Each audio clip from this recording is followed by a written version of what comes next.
Imagine we're on a spaceship exploring the universe at the rate of 3 million miles per day, which is about the current speed of spaceship Earth traveling through the universe. In 67 years, we will have traveled about 1% of a light year. And the Milky Way galaxy is 100,000 light years from edge to edge. That's a daunting journey for us short-lived humans. And that's an example of linear thinking. For a nonlinear thought, let's try just breathing in and breathing out. Try it.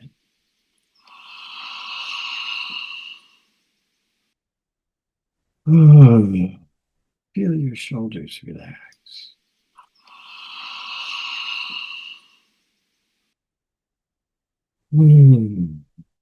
Let your mind empty.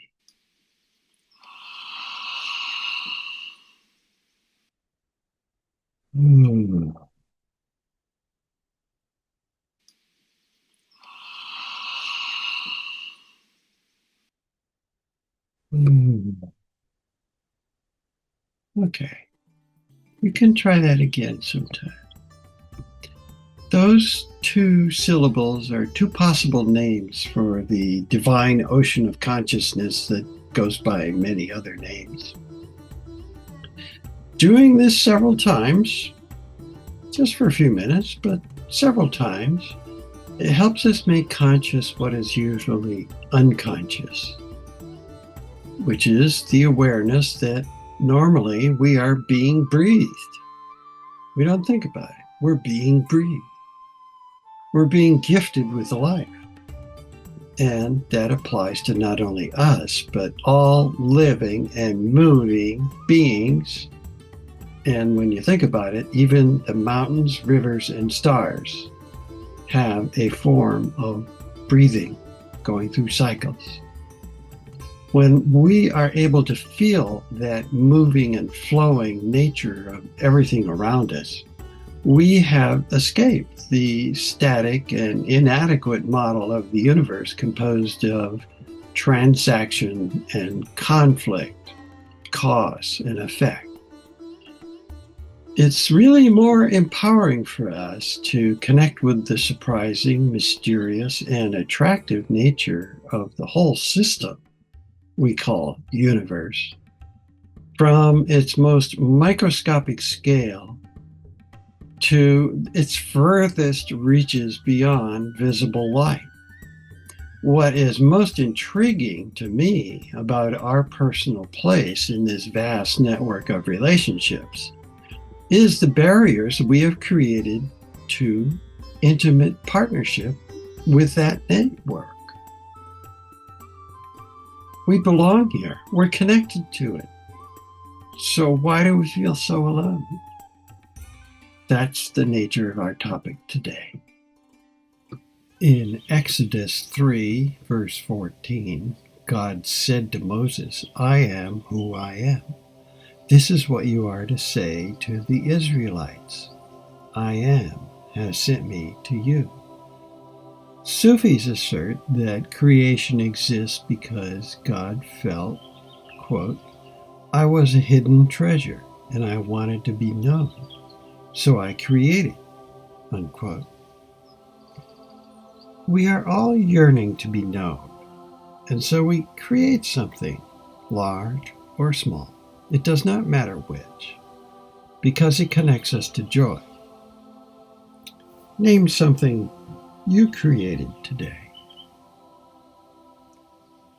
The problems come when we have thoughts about ourselves generated by unexpected outcomes from our creativity. And those judgments block us from knowing who we really are as children of God. Does this make sense to you? We don't have to wait until we are near death to ask ourselves, who am I? And what am I doing to myself with my thoughts?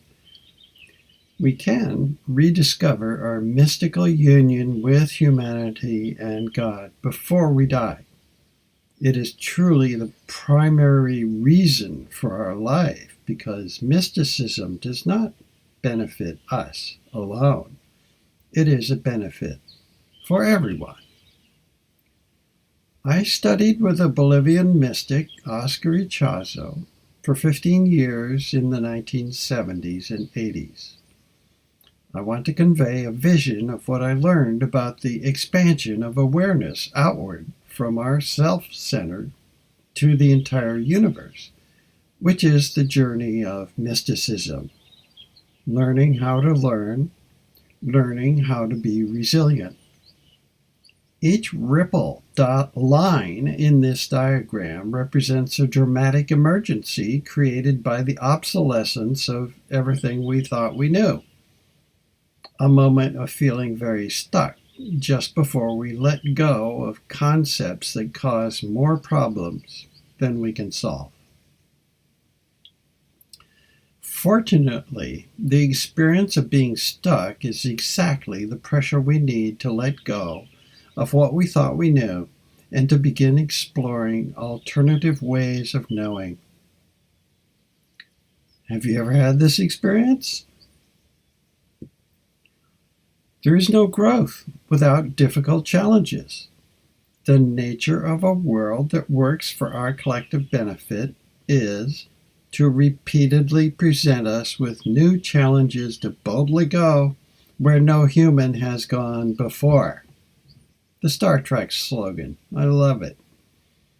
I know it is hard to wrap our minds around the idea that this difficult world of the present moment is precisely the apocalypse, the revelation that we need right now. It's what you learn after you know it all that counts, and what really counts is continuing to easily let go of what you thought you knew in order to learn ever more and more, like little children. This is why Bob Dylan sang, quote, "He who is not busy being born is busy dying," unquote, paraphrasing the message of Jesus.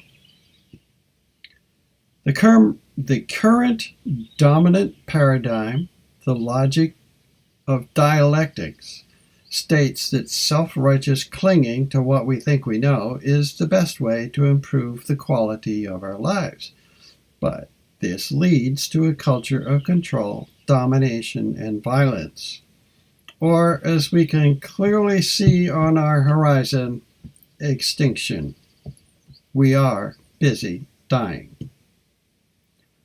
The logic of trialectics, or systems thinking, which seems to be what Jesus and many other mystics have taught, states that every crisis will be an opportunity for higher learning, leading to stability. The awareness of possibly doing more with less effort is a powerful attraction to that sense of ease. As each one of us moves to higher levels of functioning, containers of heaven on earth, we become attractive to everyone around us. The ripple effect is more powerful than we can imagine. Our personal spiritual health is absolutely integral to the societal transition from the war culture to a culture of respect, equality, and peace. We do have a choice about whether or not we're going to cooperate, to choose to plunge forward into the unknown, stay stuck where we are, or slide backwards into prior states of development. That's our choice. So, as far as I know, there is no other way, there is no shortcut to learning how to learn than surrendering to the process, letting go of old, self-serving fears, defenses, and rigid beliefs, letting go of narcissism. Are you with me? When we choose to plunge into the unknown, to trust it, we stop struggling, we float, and answers to hard questions begin to flow toward us. We can lean into this process, but we must accept that we cannot control its specifics. Our trust will gradually dissipate doubts about whether or not we can seriously manifest peace, love, and joy. A small amount of trust grows like the proverbial mustard seed. The practice of letting go into intimate, loving partnership with the mystery reduces us into nobody special, equal to everybody and everything that moves and breathes, including the mountains, rivers, and stars. This is humility, the rebalancing of self-righteous vanity. Today, millions of people all over the world are engaged in a caravan towards humility, moving so slowly it is like watching water evaporate from a saucer. Yet, when vanity is gone, we will suddenly be in an entirely different world state of beloved community, and we will be very surprised. Do you believe me? Systems thinking predicts that what seems to be plateaus of almost no progress is punctuated by sudden jumps or mutations from one thought paradigm to the next. They follow crashes of entire systems, empires, that set the stage for an upward leap to the next plateau, corresponding to the rings we saw in that first slide. Each jump would be experienced as a crisis, but it would lead to stable eras of human evolution that could be divided into distinct periods, such as the tribal, agrarian, or industrial periods. Today, our acceleration to the next era is happening so fast, our heads are spinning, and we wonder, where is our seatbelt? Can you relate to that? Every time a jump is preceded by growing instability, it resolves a crisis, incurs the risk of failure, and consumes intense amounts of energy to reach stability. These are the traumas that lead us to seeking and the joy of intimacy. What happens on the global level is a replica of the individual crises we all face. Humanity moves forward as one body, one spirit. I am now going to zoom in on the description that Oscar Chazo provided of the smaller crises that prepare us for surviving the dark night of our soul and the new stability that follows. As a culture or as individuals, our development begins at the level of belief in many invented laws and rules for meeting our needs for security, survival, esteem, affection, power, and control. It's a very stressful level. The next paradigm is created by transactional relationships as a way of reducing the chaos of superstitions. We invent dogma, agreements to work hard and suffer together, coupled with anger and blame when promises are broken. In order to be nice and avoid the appearance of weakness, we don't talk about our hurts and grief. Do you see this happening around us in our culture? After agreements no longer work, we decide we're not going to be nice anymore. We're going to be better than everybody else and just indulge ourselves in domination and pleasure. It's actually a very lonely place. As we indulge further into pleasure, our body awareness and intuition increases, but nagging doubts about what we and others are doing also arise. So we develop extensive rationalization and denial of what we are really doing to ourselves. We start to become clever, philosophical leaders for other people, even gaining celebrity status and earning large incomes. And even though most of what we are saying is actually hot air, we convince ourselves with our success that we must be on the right track. Finally, we begin to see what we are doing to ourselves and others clearly. We also see our shadow, and it's very disillusioning. We start to feel worthless, a feeling that is so devastating that we will try to cover it up by insisting that we are right and everybody else should agree with us. At this point, our ego begins to die in a major way. Some people call it the dark night of the soul, and nothing seems to improve the situation at all. Our range of choices seems to be very narrow. Suddenly, if we relax, there's a rapid awakening where we see what we've been doing. We feel sad about it. We acknowledge our ignorance, and so we're ready to start learning. That readiness is a priceless seed of wisdom. Have you ever felt that? It's at this point where we get an understanding, looking backwards, of where we have been and where we might be going. We accept and understand that reality, our process, has a flow to it. We no longer need to protect, promote, or prove ourselves to anyone because we are being invisibly guided. We can feel that flow. As we allow that flow to carry us forward, life becomes balanced and simple.